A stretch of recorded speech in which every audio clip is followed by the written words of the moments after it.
તું આવવાની છો ને લગ્નમાં? અરે મમ્મી, હું લગ્નમાં આવવા માટે બહુ એક્સાઇટેડ હતી. છોકરાના કપડાં લઈ લીધા હતા, ભાવિનના કપડાં લઈ લીધા હતા અને મારા માટે તો બહુ મસ્ત ડ્રેસ મેં લીધો હતો. પણ શું કરવું, અચાનક જ તે તબિયત ખરાબ થઈ ગઈ અને ડોક્ટરને બતાવ્યું ને તો એણે એમ કીધું કે આ ઇન્ફેક્શન છે, એટલે જેટલું બને ને એટલું લોકોથી છે ને ઓછું મળવું ને એવું બધું કરવાનું. પણ તું નહીં આવ ને તો કાકાને ને કાકીને ખોટું લાગશે. એક કામ કર, થોડી વાર તો આવી જા લગ્નમાં. હા પણ મમ્મી, હું કાકા કાકીને ફોન કરીને કહી દઈશ કે મારી તબિયત ખરાબ છે ને એટલે હું એની છોકરીના લગ્નમાં નહીં આવી શકું. હા તો એક કામ કર, તું કાકાને ને કાકીને ફોન કરી દે અને તબિયતનું ધ્યાન રાખજો. હા મમ્મી, વાંધો નહીં, મૂકું છું ફોન. હા સારું. મનીષા, તારી તબિયત તો એકદમ સારી છે, તો કેમ તે આવું કીધું મમ્મીને?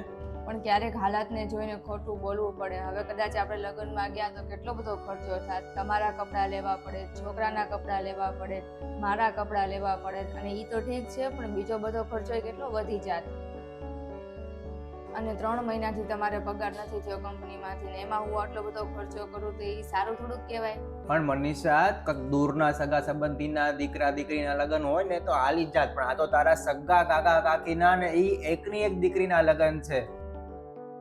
અને તું તો કેટલા દિવસથી એક્સાઇટેડ હતી અને તે તારા મમ્મીને ખોટું કીધું હતું કે મેં તો બધી વસ્તુની તૈયારી કરી દીધી છે, કપડાં લઈ લીધા છે. હું તો કહું છું કે જો હજી મોડું નથી થયું, આજે હલ્દી છે અને હજી લગ્ન કાલે છે, તો પછી આજ ને આજ આપણે તૈયારી કરી લઈએ. હું મારા કોઈ ભાઈબંધ પાસેથી 10-15 હજાર ઉધાર લઈ લઉં, પછી એને આપી દઈશ પાછા થોડાક ટાઈમમાં, ત્યાં પગાર થઈ જશે એટલે. અને તું એ પૈસાથી આજ ને આજ બજારમાં જઈ અને શોપિંગ કરી આવ, તારા કપડાં લઈ આવ, છોકરાઓના કપડાં લઈ આવ. મારો તો ચાલી જશે, હાલો એક બે જે કાંઈ પડ્યા છે એ બધા હું ચલાવી લઈશ. અરે તમે ટેન્શન ન લ્યો મારું. અને તમને છે ને એવું હોય ને કે પૈસા ઉધાર લેવા છે તો એ આમાં શું તમને બગાડવા જોઈએ? એક કામ કરો, તમારી બાઇક ખરાબ થઈ ગઈ છે ને તો એ સારી કરાવી નાખો, અથવા તો તમારું ફોનની સ્ક્રીન તૂટી ગઈ છે તો એ સારી કરાવી નાખો. તમે કોઈ દિવસ તમારા માટે તો વિચાર કર્યો જ નથી. હંમેશા છોકરાઓનો ને મારો જ વિચાર કર્યો છે. અને તમને ખબર છે, જ્યારે મને ટેન્શન હોય ત્યારે હું તમારી સાથે વાત કરું છું, મારા મમ્મી સાથે વાત કરું, મારી બેન સાથે વાત કરું છું. પણ તમારે 3 મહિનાથી પગાર નથી થયો તો તમે તો કોઈની વાત જ નથી કરતા, તમારે અંદર જ બધું રાખો છો. તમે મને તમારા પરિવારને નથી સમજતા. અરે હું તમને બધાને મારો પરિવાર જ સમજુ છું, એટલા માટે જ કાંઈ વાત નથી કરતો. કેમ કે પોતાના પરિવારને હંમેશા ખુશ રાખવાના હોય, એને ક્યારેય દુઃખ ન દેવાનું હોય.